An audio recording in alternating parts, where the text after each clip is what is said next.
ان تقرضوا قرضا حسنا، اللہ کو قرض حسنا دو۔ کیسی بات ہے، خدا دے کے خود مانگ رہے، اللہ کے دیے ہوئے سے دینا نا۔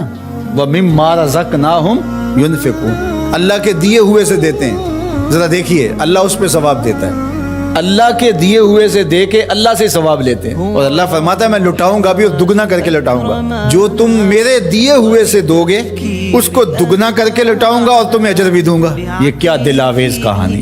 وَيَغْفِرْ لَكُمْ، اور تمہیں بخش بھی دے گا۔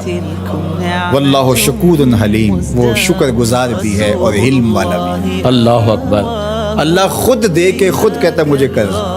ایک دوسرے مقام پر من یقرض اللہ قرضا حسنا، کون ہے جو اللہ کو قرض حسنا دے؟ جب یہ آیت کریمہ نازل ہوئی تو ایک صحابی تھے حضرت ابو دہدہ رضی اللہ تعالیٰ، تو یہ آیت اتری کہ کون ہے جو اللہ کو قرض حسنا دے، اللہ اسے لوٹائے گا، کئی گناہ کر کے دے گا۔ تو وہ حضور کے پاس آئے اور آقا کریم کا ہاتھ پکڑ لیا اور کہا حضور کیا اللہ نے واقعی ہم سے قرض مانگا؟ رب ہو کے قرض مانگ رہا ہے، اللہ نے واقعی ہم سے قرض مانگا ہے؟ تو حضور نے فرمایا ہاں ابو دہدہ، اللہ نے واقعی ہم سے قرض مانگا۔ تو حضور کا ہاتھ پکڑ لیا اور ساتھ ساتھ چلتے رہے، تو کھجوروں کے باغ کے کنارے حضور کو لے گئے، اور 600 کھجوروں کا درخت تھا جہاں انہوں نے اس کو لگا کر کے پروان چڑھایا تھا۔ اور کھجور آپ کو پتہ کب لگتی ہے اور کب جوان ہوتی ہے، کتنا وقت لگتا ہے۔ پھل دینا آسان ہوتا ہے لیکن کھجور دے دینا یہ بڑا مشکل ہوتا ہے۔ وہ ہمارے دیہاتوں میں کہتے ہیں کہ جٹ گڑ کی پیسی دے دیتا ہے لیکن گنا نہیں توڑنے دیتا، کیونکہ فصل کے ساتھ جو لگاؤ ہوتا ہے، جو ایک ربط قلب ہوتا ہے، وہ بڑا گہرا ہوتا ہے، تو وہ گنا نہیں توڑنے دیتا، اس پہ لڑائی ہو جاتی ہے۔ لیکن وہ گڑ کی پیسی دے دیتا ہے، وہ کئی گنوں کا نتیجہ ہوتا ہے۔ تو کھجوریں، اور وہ بھی کئی سالوں میں پل کے جوان ہوئی، 600 کھجوروں کے درخت تھے، اور پھر اس میں رہائش بھی ان کی تھی۔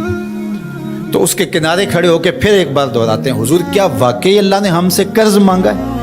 تو حضور نے فرمایا ہاں ابو دہدہ، اللہ نے واقعی ہم سے قرض مانگا ہے۔ تو کہا پھر سودے کے آپ گواہ ہو جائیں، یہ باغ میں نے اللہ کو قرضے میں دے دیا، یہ باغ میں نے اللہ کو قرضے میں دے دیا۔ اللہ اکبر۔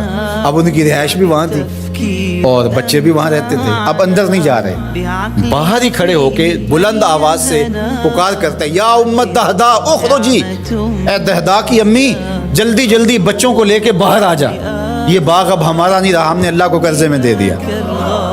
اب خاتون تو لڑنے لگ جائے کہ یہ اور کہیں انتظام نہیں کیا، یہ گھر بستا ہوا، یہ کھجوروں کا باغ لٹکتے ہوئے خوشے، یہ چھوڑ دیں، لیکن وہ بھی حضور کی درسگاہ کی پڑی ہوئی تھی۔ اللہ اکبر۔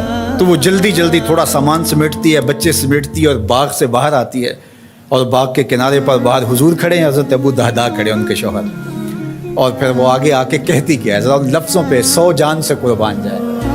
وہ کہتے ہیں رابحہ بیعک یا ابا دہدہ، رابحہ بیعک یا ابا دہدہ، دہدہ کہ ابو تو نے بڑا ہی نفع والا سودا کیا ہے، تو نے بڑا ہی نفع والا سودا کیا۔ اللہ اکبر۔ یہ تھے حضور کی تربیت کا نور پانے والے لوگ۔ تو کہا ان تقرضوا اللہ قرضا حسنا، جو اللہ کو قرض حسنا دے، یضاعفہ لکم، اللہ اس کو بڑھا دیتا ہے، ویغفر لکم، اور تمہیں معاف بھی کر دیتا ہے۔ واللہ شکور حلیم، وہ شکر گزار بھی ہے اور حلیم بھی ہے۔ علماء نے لکھا حلیم کا معنی یہ ہے کہ تمہیں گناہ میں سزا دینے میں جلدی نہیں کرتا، علم والا ہے۔